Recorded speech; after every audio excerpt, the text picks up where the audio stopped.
Assalamualaikum warahmatullahi wabarakatuh. Hamdan wa syukran lillah, wassalatu wassalamu ala rasulillah. Amma ba'du. Marilah kita bersyukur kepada Allah Subhanahu wa ta'ala, mengucapkan alhamdulillah. Juga tidak pernah kita melupakan salawat dan salam kepada ruh junjungan alam, yakni Nabi besar Muhammad sallallahu alaihi wasallam. Dengan mengucapkan Allahumma salli ala Sayyidina Muhammad wa ala ali Sayyidina Muhammad. Nama saya Usmanul Sohibah. Saya pun tak menyangka nama saya terkenal di mana-mana, sampai-sampai oh Sohibah, oh Sohibah, oh Sohibah, oh Sohibah. Saya akan membawakan sebuah pidato yang berjudul Jadikan Ramadan Lebih Bermakna. Ibu-ibu, bapak-bapak, kawan-kawanku semua yang dirahmati oleh Allah. Awali pidato saya ingin membacakan firman Allah Ta'ala, Surah Al-Baqarah ayat 183 yang berbunyi, A'udzu billahi minas syaitonir rajim. Bismillahirrahmanirrahim.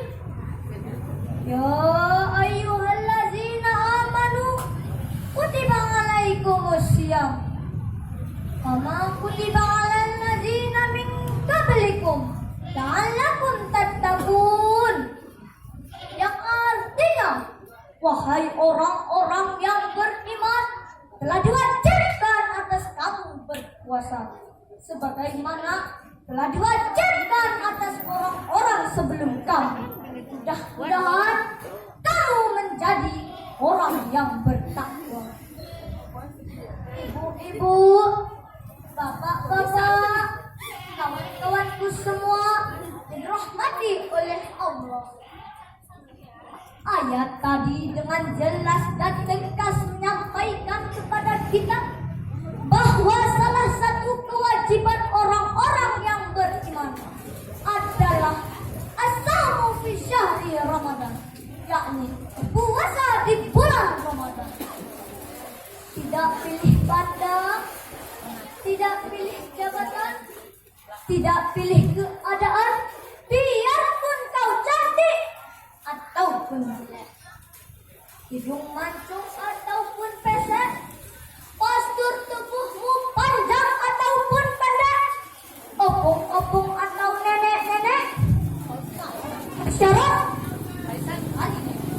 kalau cukup syarat wajib puasa.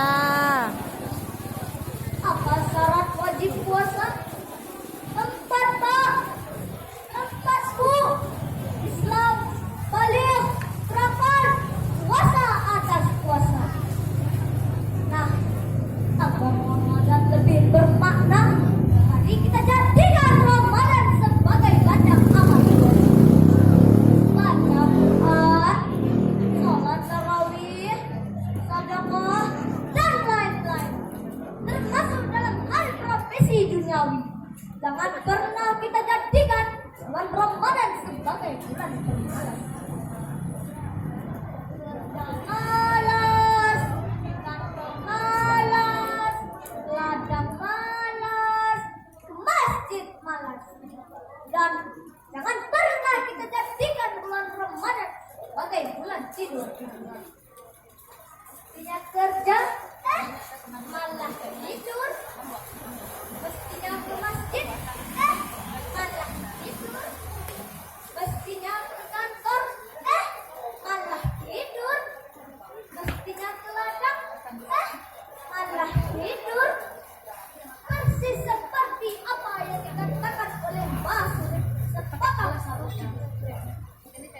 bangun tidur, tidur lagi. Bangun tidur, tidur lagi. Bangun tidur lagi. Habis subuh tidur lagi. Habis zuhur tidur lagi. Habis asar tidur lagi. Ayo ulang. Bangun tidur, tidur lagi. Bangun tidur, tidur lagi. Bangun tidur lagi. Habis subuh tidur lagi. Habis zuhur tidur lagi. Habis asar tidur lagi. Astagfirullahaladzim. Apa yang kita dapat Pak dengan bermalas-malasan dan tidur-tiduran? Ibu-ibu, bapak-bapak, kawan-kawanku semua dirahmati oleh Allah.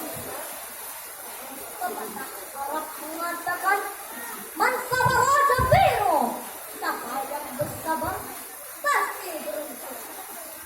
Kemudian Roma mengatakan, "Rakit-rakit berhulu, berenang ke tepian. Sakit-sakit dahulu, susah dahulu, baru kemudian bersenang-senang." Deng deng deng deng deng deng deng deng deng. Akhir rasanya penuh, manis rasanya pulang. Sakit-sakit dahulu, susah dahulu, baru kemudian berbahagia. Maknanya apa Pak? Haus kita, lapar kita, kita, ngantuk kita, dibalas dengan surganya Allah Subhanahu wa Ta'ala. Ada satu surga yang hanya bisa dimasuki oleh orang-orang yang berpuasa di bulan Ramadan. Namanya Ar-Rayyan. Masya Allah. Apa bapak-bapak, ibu-ibu, kawan-kawanku semua mau masuk surga Ar-Rayyan? Mau. Tapi tidak mungkin kita dapat kesempatan kalau kita tidak kerja. Tidak mungkin kita dapat surga Ar-Rayyan kalau kita tidak puasa. Betul? Betul. Saya ulangi. Tidak mungkin kita dapat kesempatan kalau kita tidak kerja.